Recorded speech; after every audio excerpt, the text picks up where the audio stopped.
Hello everybody, my name is Rob. Many of you will know me.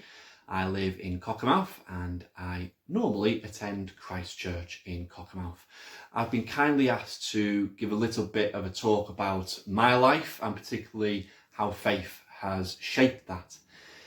Before going into more detail, for a bit of fun, let me discuss the 4 F's, 4 of my passions that begin with the letter F. I have a beautiful family, my wife Beth, daughter Florrie, and our little sausage dog Otto. And Lammy there with Florrie, and we are expecting a little boy who is due at the beginning of June. So very exciting times. Football.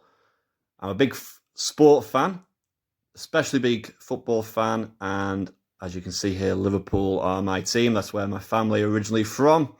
And this is them arriving back home after their Champions League win in 2019. Fells. I love walking on the fells. Love going with Otto, the adventure sausage. And having lots of adventures out and about. Not quite so much at the moment, but there we are. And faith, what underpins it all. A faith which has grown and grown and grown. My typical week varies week to week based on the fact that my working pattern is quite unusual. I work 3 days and nights consecutively at a residential care home in the east of the county, and then I have 6 days off, which really strikes a nice work-life balance. When I'm at work, I am looking after one young person. We have a variety of different homes that we use in the east of the county. Myself and one other person, one other carer, will be caring for that young person. And they come to us typically in sort of points of crisis, sadly. And it's our job to give them some sort of stability for a short period of time, give them tasks and encouragement and try and build their sort of self-care and confidence before they go on to a more long-term placement. It's something that felt really called into at the front end of last year to actually be able to serve God in such a way, and particularly with working with young people, which I feel as though I've got a good gift with doing, and it's been incredibly rewarding and a pleasure to serve God in that way. What that work-life balance means is that I'm able to give a lot of support to my wife Beth, who is a professional photographer, as many of you will be aware, and particularly in this time with schools being closed, it's been great to be able to support with homeschooling for our daughter Florrie.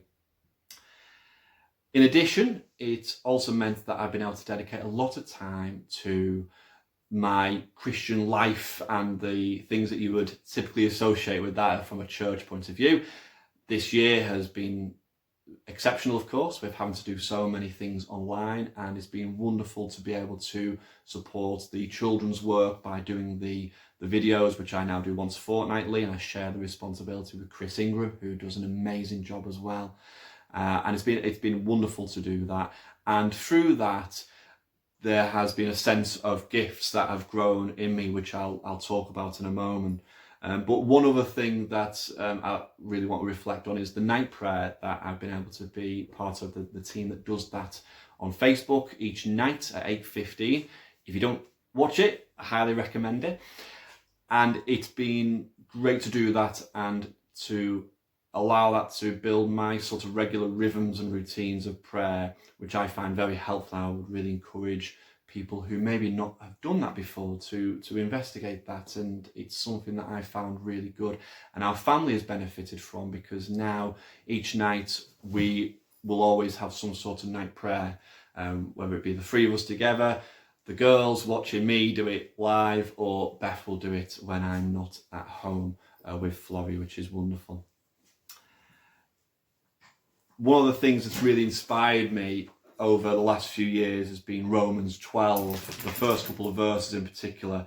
I'll read from the NRSV. I appeal to you therefore, brothers and sisters, by the mercies of God, to present your bodies as a living sacrifice, holy and acceptable to God, which is your spiritual worship.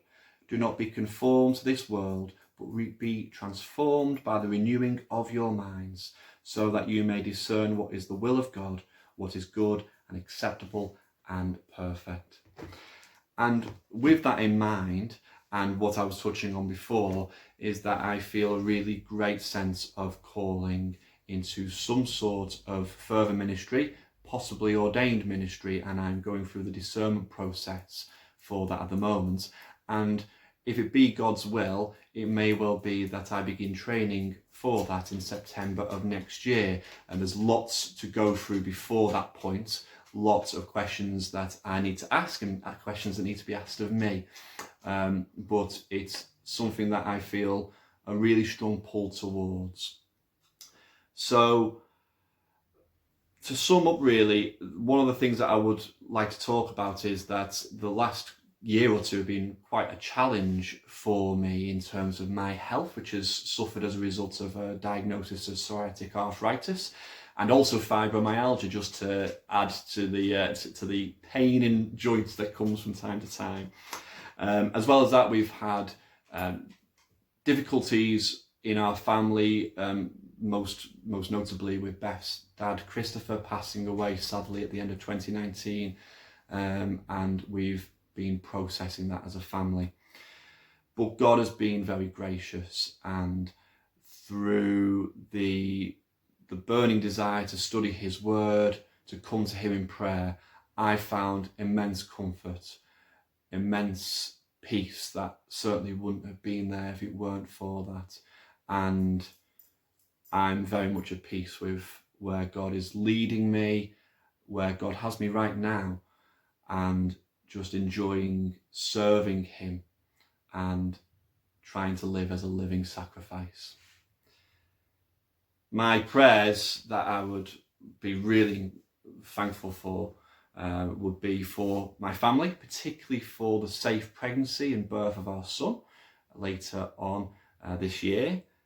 For the care home that I work in, that the young people and the staff may feel God's love and protection. And for the service that I'm currently doing for the church, and for the service that God may well have planned for me in the future. Thank you so much for taking the time to listen to a little bit about me. God bless, and I hope to see you all soon.